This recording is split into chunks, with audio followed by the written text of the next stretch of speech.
Thank you, Mr. Speaker. Mr. Speaker, I will be, I think, rather brief. First, I have no voice, so so I really felt that we are standing here today, Mr. Speaker, it's a historical moment for me. And I think it was very important for me to add my voice to this debate today. Mr. Speaker, I rise in support of the bill, the Sovereign Wealth Fund of St. Lucia bill, now on the floor of this august body, as presented by the by the Prime Minister and member for Parliament for Castries East, Mr. Speaker.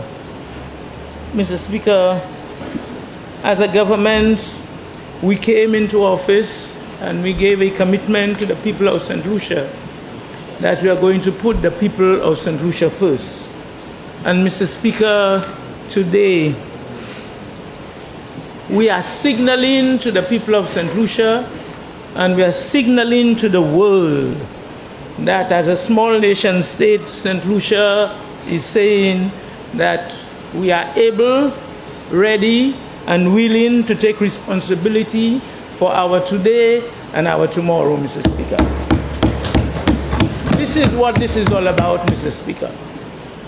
We are saying that we have a leader and we have a government with the courage, the resilience, and the foresight to take tough actions for our today and our tomorrow.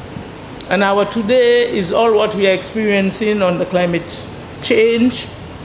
And it's very real for me as a parliamentary rep for Soufrière Fauché-Jacques when we saw the damage of Hurricane Beryl, Mr. Speaker. So we understand what that is. Other countries, I heard the member for Miku South mention all other countries. He didn't mention the damage in St. Lucia, so I'm not sure. But we had some damages there. Hurricane Beryl did give us a blow. And that is us taking actions to take care of what is happening for us.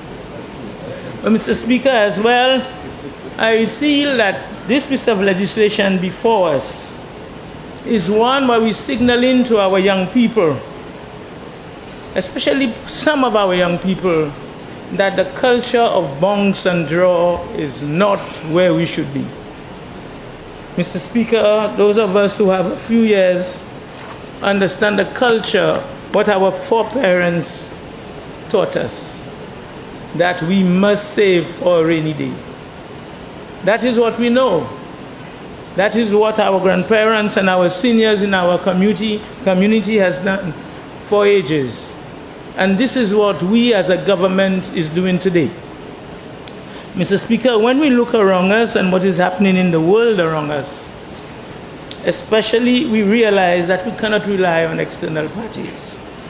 The time for us to make the provision for a rainy day is now. The time to lay a foundation for our young people is now.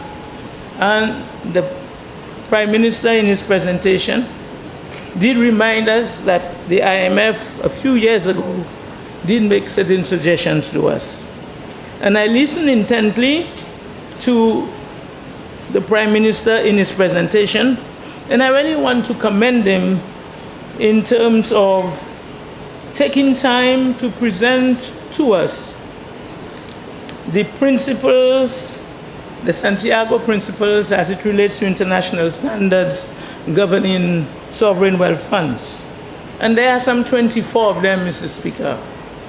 And the Prime Minister took time to articulate each one of them.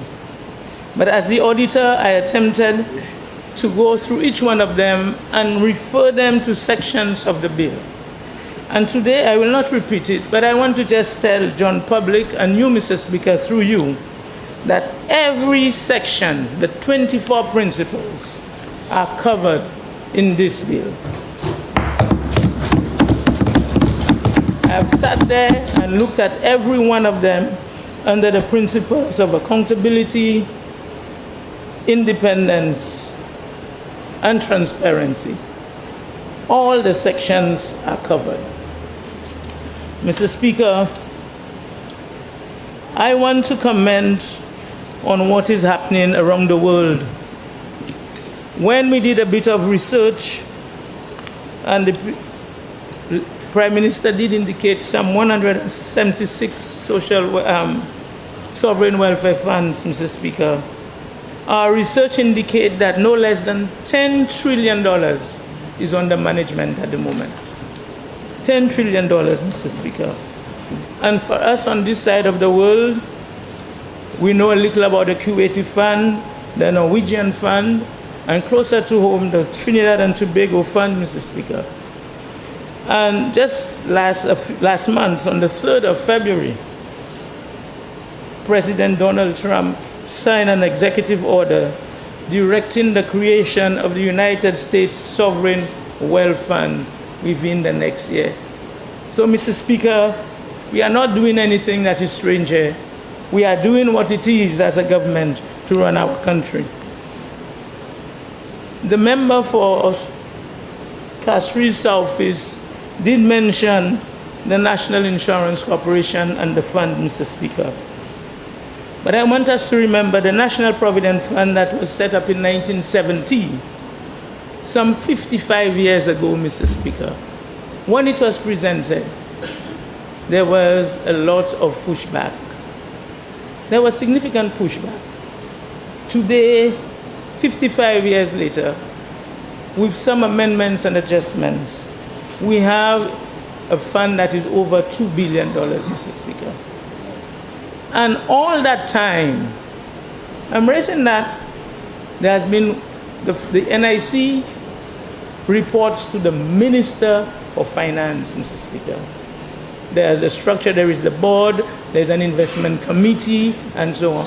But it reports to a minister. I am saying so based on the contribution of the leader of the opposition, who continually commented on the fact that it is a minister that is appointing the board, and it is a minister that's appointing the investment manager.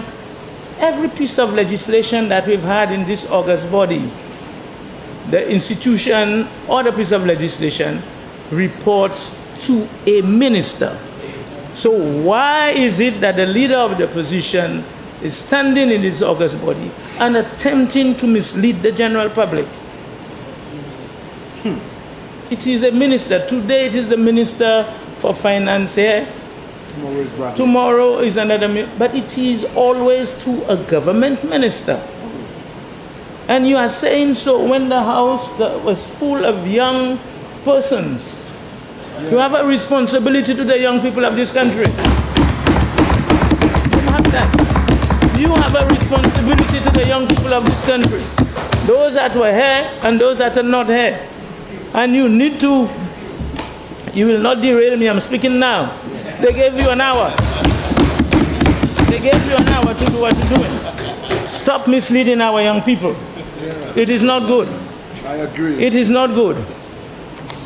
We need to tell our young people that they cannot consume everything that they get today.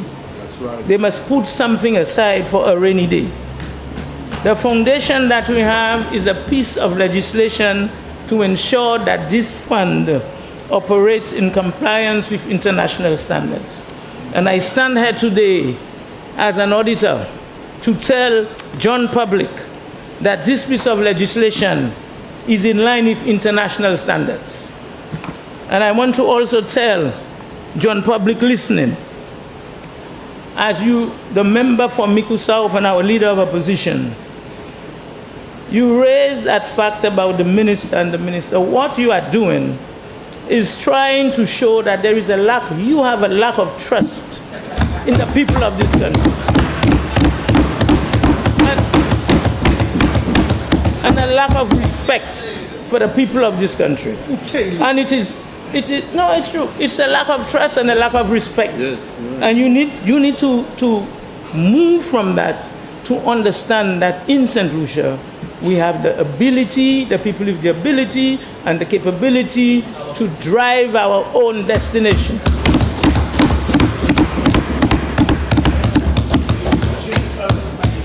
The leader of the opposition also stood in this august body a while ago and told the members that the millions, there is a clause as it relates to the audit of the board, and that the millions of dollars will not be audited. which means that the member did not read the document before him. Section 48 of this document speaks clearly on the audit of the fund. So, Mr. Speaker, I want the member to stand corrected on that. Section 48 of that fund, of the bill, specifically make provision for the audit of the fund. That is very important to John Public. In addition, the leader of the opposition did report and spoke about the fact that the board will report to the minister, and the minister will just put that report aside. I want to bring to the attention, through you again, Mr. Speaker, that Section 50 of the legislation speaks very clearly to the fact the annual report of the fund, and I'm reading from Section 50, the board shall no later than 60 days after the end of each financial year submit to the minister an annual report on the fund during the preceding financial year. And it says, A, annual report under Section 1 must include a balance sheet of the fund, investment of the fund, all payments into the fund, the total income received from investment of the fund, all payments from the fund. And Section 53 reads, the minister shall lay before Parliament reports submitted to him or her by the board under Sections 1, 3, and 5 no later than 30 days after the reports have been received, or within 30 days of the first sitting of Parliament after the minister receives the report, whichever is applicable. So, Mr. Speaker, with these few comments, I want to say that I wholeheartedly support the bill before us, and I am particularly pleased this afternoon that I was able to add my croaky voice to this important piece of legislation that is before us. I support this bill wholeheartedly, Mr. Speaker.